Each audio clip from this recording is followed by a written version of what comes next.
How did you feel when you saw this lawsuit that made it seem as if perhaps Diddy and Meek Mill had sex? I mean, to each their own, and why would they not have sex when they're gay rappers? They. Do you think Meek Mill's gay? We all know he's gay. Who's we? Rick Ross knows he's gay. I didn't know.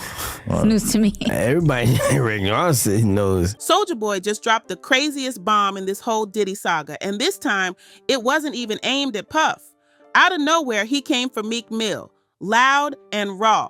Soulja didn't hold back. He straight up claimed Meek let Diddy eat him out. And now Meek, he's spiraling all over again. But don't get it twisted. This ain't the first time Soulja's been on Meek's neck. Remember a few months ago? Things got heated over something that didn't even involve Meek at first. It all started when producer Cardo went off online, fuming about Soulja Boy showing mad disrespect toward Metro Boomin's late mother. A couple parties I seen, and I knew that they were spiking drinks. My girl was at the New Year's party, right? I'm at the front door. I gotta make sure everybody got their passes and everything like that. So then, my girl and her girlfriend is in the party. So they get bottles of champagne. You know what I'm saying? And I'm looking for them. After everybody comes, they close the door. So I'm going knocking in doors, looking at people. I'm looking for my kid's mother now. What the fuck, what's going on? And I'm getting hysterical. So I decided to go to the car, and I looked in the car. She was in the car asleep. She said, Gene, we started drinking the champagne, and I didn't feel good. And me and Debbie came here and went to sleep. Cardo posted, "Don't grow up trying to be Soulja Boy, boy an idiot." Then out of nowhere, Meek decided to jump into the mix like what for? He instantly took Cardo's side and started trashing Soulja. Meek tweeted something wild. "If you say you're gonna smoke somebody and they see you and actually smoke you, it's self-defense." Seriously? Bro tried to justify all that mess like it was some kind of street wisdom. This whole situation keeps getting messier by the minute, and Soulja, he's stirring it up like he's got nothing to lose. That line Meek dropped, insane, right? It was supposed to shut Soulja Boy down, but instead, it fired him up like crazy. How did you feel when you saw this lawsuit that made it seem as if perhaps Diddy and Meek Mill had sex? I mean, to each their own, and why would they not have sex when they're gay rappers? They. Do you think Meek Mill's gay? We all know he's gay. Who's we? Rick Ross knows he's gay. I didn't know.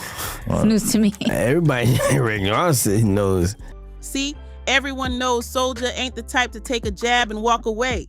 You come at him with shade, he throwing bombs back, no hesitation. So instead of staying quiet, Soulja snapped back with something brutal. He tweeted straight at Meek, "Didn't Diddy hit you in the ass?" Yeah, he really went there. The internet went off instantly.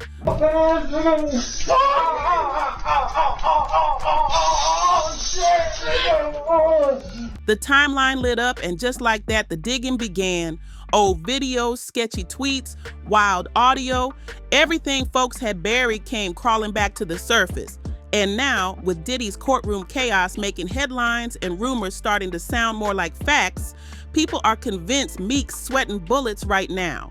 Meanwhile, Soulja and all his enemies, they're having a field day clowning him hard. Hey, what's up, King Son? Man, you doing it, man. You deserve it, Daddy. You putting in that work. Proud of you. I love you. Yeah. And if you think this is all just online drama, it's deeper than that. That lawsuit filed by Lil Rod Jr. against Diddy stirred up even more madness. In the court docs, it straight up says Diddy was getting down with 2 male celebs. No names were dropped, but one of them, described as a Philly rapper who used to be with Nicki Minaj, that got everybody doing the math real quick. That clue in the lawsuit, it narrowed the list real quick, and all eyes turned to Meek. Only a man knows what a man needs. 3 minutes later, after them telling me, hey, you got eyes on Will, we need him to come watch this.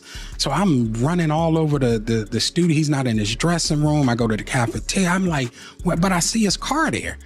I'm like, where's this guy at? So now I'm holding Dwayne down too. So I have the keys to his dressing room. So I'm like, yo, and they're calling I'm on walkie-talkie and they're calling my cell phone. Yo, we need to get Will here. I'm like, yo, kind of down. Like, I'm trying to find this. Like, this is unlike him, right? So, all right, I open the door to Dwayne's dressing room, and that's when I see Dwayne and having anal sex with Will. So what did Meek do? The same thing he always does when heat's on him. He ran straight to Twitter. But instead of cooling things off, he went off so hard that people started saying he was doing way too much. 1 minute he's tweeting nonstop. Next, he's talking about hiring a whole investigative team to figure out who's trying to connect him to the Diddy mess. Like, if it's not true, why are you yelling this loud? Then things took an even crazier turn. One of Diddy's old bodyguards stepped up and completely rocked the internet. He claimed he's sitting on real audio from one of Diddy's infamous private parties, the ones people now call freak-offs. According to him, these parties weren't just wild, they were straight up dangerous. He said Diddy used to lace people's drinks so hard, most folks didn't even know what was happening to them. But here's where it gets wild. This bodyguard said that during one of those nights, he recorded something insane. He claims you can hear slapping, moaning, and someone screaming, "Yeah, daddy." And the craziest part, he says the voices in the audio were Diddy and Meek. Total chaos. This bodyguard didn't hint, he said it flat out. No sugarcoating, no guessing. And guess who backed him up? Orlando Brown jumped into the mix, claiming with full confidence that the voice in that wild audio was definitely Meek's. The bodyguard didn't hold back. He gave a full breakdown of what he says went down. According to him, Diddy was completely running the show, and Meek, he wasn't resisting a bit. It sounded like he was just going along with everything. Now pause and rewind for a sec. Remember that flashy birthday bash Diddy threw for Meek? The one with all those shirtless dudes lounging poolside, the low lighting, and the whole vibe feeling a little too cozy? Yeah, that video popped back up fast once the rumors started swirling again. In that clip, Diddy's caught on camera praising Meek, saying he deserved it, that he put in work, and that he was proud of him. Folks used to laugh at it, but now that same footage got everybody looking at it with a whole new lens. And just when it couldn't get messier, the courtroom drama added fuel to everything. Prosecutors dropped tapes and photos allegedly showing Diddy getting super explicit with several well-known men. Insiders said when one of the audio clips played in court, the whole room went silent. It was raw, loud, graphic, and left nothing to the imagination. And guess what? According to those insiders, Meek's name popped up again, and you already know, Meek ain't the type to sit back and let it slide.